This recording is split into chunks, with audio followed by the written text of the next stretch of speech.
Eh bien, bonjour à tous, bonjour à toutes et bienvenue dans cette nouvelle édition de l'atelier Mets et vins du Centre Espagnol, une dernière édition de 2022. Voilà. Bonjour à Yvon, notre chef opérateur que vous ne voyez pas. Bonjour à Pierre. Bonjour à tout le monde. Et un petit coucou à Gérard, vous le savez, notre magicien des vins que vous découvrez en séance.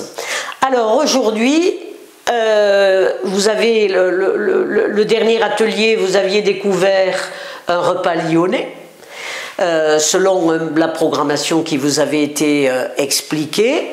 Et cette fois-ci, nous revenons à un peu plus de classicisme et nous allons découvrir les pâtés et les terrines. Voilà. Alors, toujours pareil, vous aurez la retransmission de cette vidéo donc à YouTube et vous pourrez à loisir redécouvrir les recettes chez vous. Et les recettes, l'intégralité des recettes vous sera donnée dans la vidéo. Alors Pierre, terrine, pâté, alors moi j'avoue que dans ma tête, je pensais naïvement que c'était la même chose. Alors je ne sais pas si les participants ont la même naïveté, explique-nous quand même cette différence. Oui, une terrine c'est pas un pâté et un pâté c'est pas une terrine, effectivement. Donc la terrine, par métonymie, c'est le nom que donne le récipient au plat. Que ce récipient soit en métal, en faïence, en terre, peu importe, dans la mesure où ça cuit dans ce plat, c'est une terrine. La terrine est composée habituellement d'un hachis de viande, de poisson, de légumes, et elle est consommée froide. D'ailleurs, les historiens notent que les latins, les romains, appréciaient déjà les terrines. Et ils nous ont légué un certain nombre de recettes de terrines, de poisson ou de viande. Le pâté est finalement composé de la même farce, un hachis, toujours, de viande, de poisson, de légumes, mais il est cuit dans une enveloppe, la pâte. Et cette pâte a donné le nom au pâté en croûte ou pâté-croûte, suivant les appellations. Au Moyen-Âge, cette croûte, ce pâté, cette croûte n'était pas consommée. Elle servait simplement d'enveloppe pour la cuisson et surtout pour le transport. Car il ne faut pas oublier que la vie des nobles, qui faisaient souvent les pâtés, c'était eux qui avaient ces possibilités financières de faire des pâtés, avaient une vie itinérante. Et donc le pâté était de tous les voyages et servait de cadeau quand le convoi s'arrêtait pour la nuit chez un hôte. Il était de bon ton de lui offrir un pâté. Donc, pour résumer, pâté et terrine sont composés finalement des mêmes ingrédients, mais c'est le mode de fabrication, le mode de cuisson qui va modifier la dénomination de ces préparations. Bien. Et est-ce qu'il y a une raison particulière pour l'atelier aujourd'hui? Pâté terrine, tu as choisi ça en fait, pourquoi? Alors, les pâtés et les terrines font partie du bestiaire, si j'ose m'exprimer ainsi, des repas festifs. C'est une vieille tradition qui est un petit peu oubliée aujourd'hui, abandonnée. Il n'y avait pas de fête sans terrine ou sans pâté, sans préparation, qui sont complexes, il faut le reconnaître, qui sont difficiles à effectuer, et donc ces plats étaient emblématiques d'un repas de fête.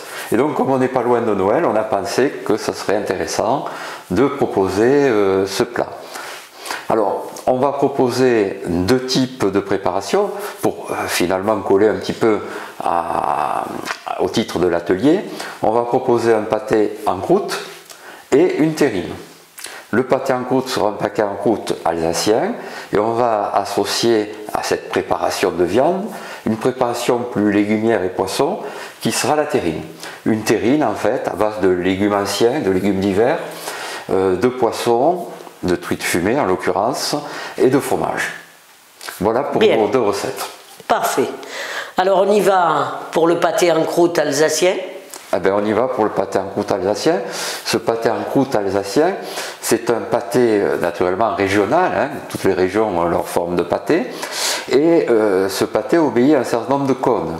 La viande est composé de veau et de porc qu'on présente en languette. Moi j'ai préféré le couper en petits morceaux, c'est plus facile à la coupe et à la dégustation.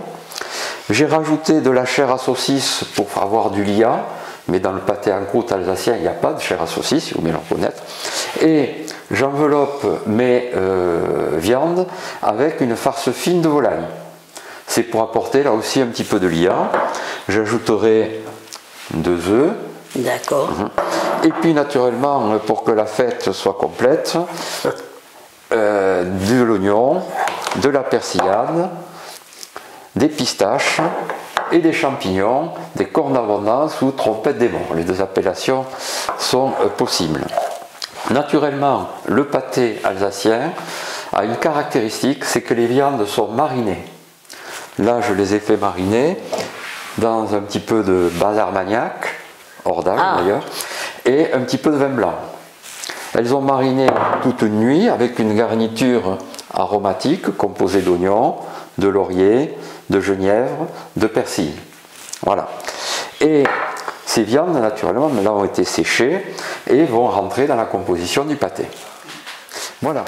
Donc, j'enrobe, comme je vous le disais, mes viandes avec ma farce fine, de façon à apporter du liant à ma préparation. Voilà, là maintenant je vais préparer mon hachis de viande. Alors j'ai mis un petit peu de champignons.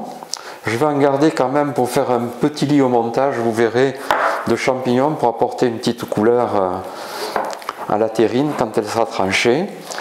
Je rajoute un petit peu de persillade. Voilà. Et de l'oignon que j'ai fait préalablement étuver. Voilà. Et maintenant, je touille, je touille, je touille. Bon, Pierre, la phase de préparation est terminée. Et maintenant, une autre phase importante qui est le montage. Voilà, le montage. Donc, d'abord, j'ai chemisé ma terrine, ma terrine, non, le mot est impropre puisque c'est pas croûte, mon moule, avec de la pâte. Alors, la pâte, c'est une pâte brisée, toute simple, dans laquelle j'ai mis un jaune d'œuf. Et cette pâte, elle a été préparée la veille, elle a passé une nuit au frigo.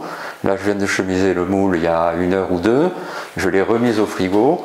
Et la pâte du pâté croûte est un petit peu plus épaisse qu'une pâte à tarte normale. Il faut mettre une pâte à 4 mm, 5 mm à peu près. Pourquoi? Parce que c'est l'enveloppe. Ça doit tenir le pâté. Et puis aujourd'hui, les pâtes sont des pâtes qui sont montées au beurre. On ne met plus de saindoux, comme c'était le cas il y a encore une vingtaine d'années. Et donc les pâtes sont, comme on dit, gourmandes, croquantes. Donc elles sont agréables à manger et accompagnent bien le pâté. Voilà. Donc là, je vais procéder au montage, maintenant que c'est chemisé. Alors je vais commencer par une couche de ma chair à saucisse.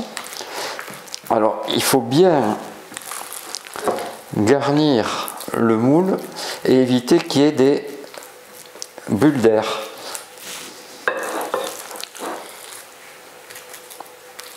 Voilà. Voilà. Je l'aplatis bien de façon à ce qu'il n'y ait pas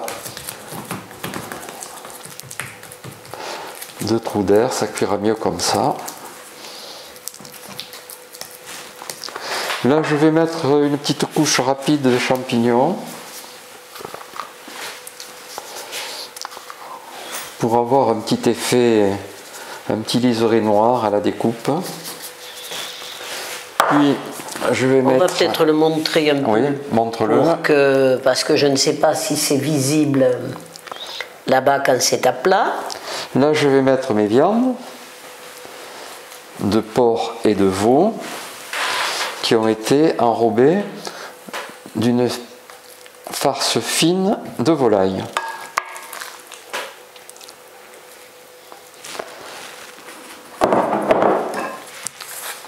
La même topo, bien étalée, bien tassée.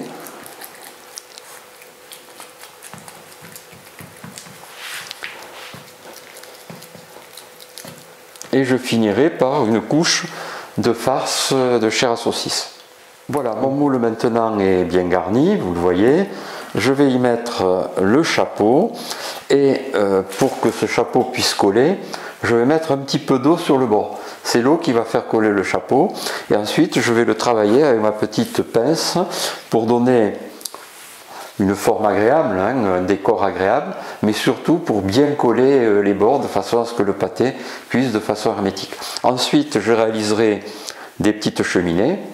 Voilà, j'ai préparé l'entourage de la cheminée, c'est très facile, on fait ça avec un emporte-pièce et le pâté sera pratiquement prêt à dorer et à mettre au four. Bien, voilà le décor terminé, vous voyez les petites cheminées pour que la vapeur puisse sortir. Là, avec une pince, j'ai coincé un petit peu les bords, c'est un côté esthétique mais aussi c'est pour mieux fermer le pâté hein, qui doit rigoureusement être hermétique.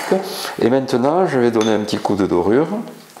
Alors je m'applique comme quand je fais de la peinture à la maison sur les murs et une fois que je l'aurai doré, je le mettrai au frigo pour une bonne heure. Et je donnerai un deuxième coup de dorure, voire un troisième. C'est comme ça que procèdent les professionnels pour avoir une très très belle dorure.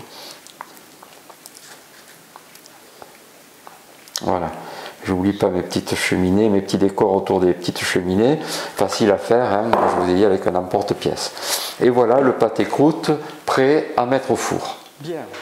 Le pâté croûte est cuit maintenant, je l'ai sorti du four il y a à peu près 1 heure, donc il a bien refroidi et on va commencer le coulage de la gelée. Alors ce coulage se fait en plusieurs fois puisque il faudra peut-être y revenir au moins 2 fois, voire 3 fois. Donc vous voyez, par la petite cheminée, eh bien, on essaye de glisser un petit peu de gelée qui est refroidie elle aussi un petit peu, hein, de façon à ce que ça prenne assez vite.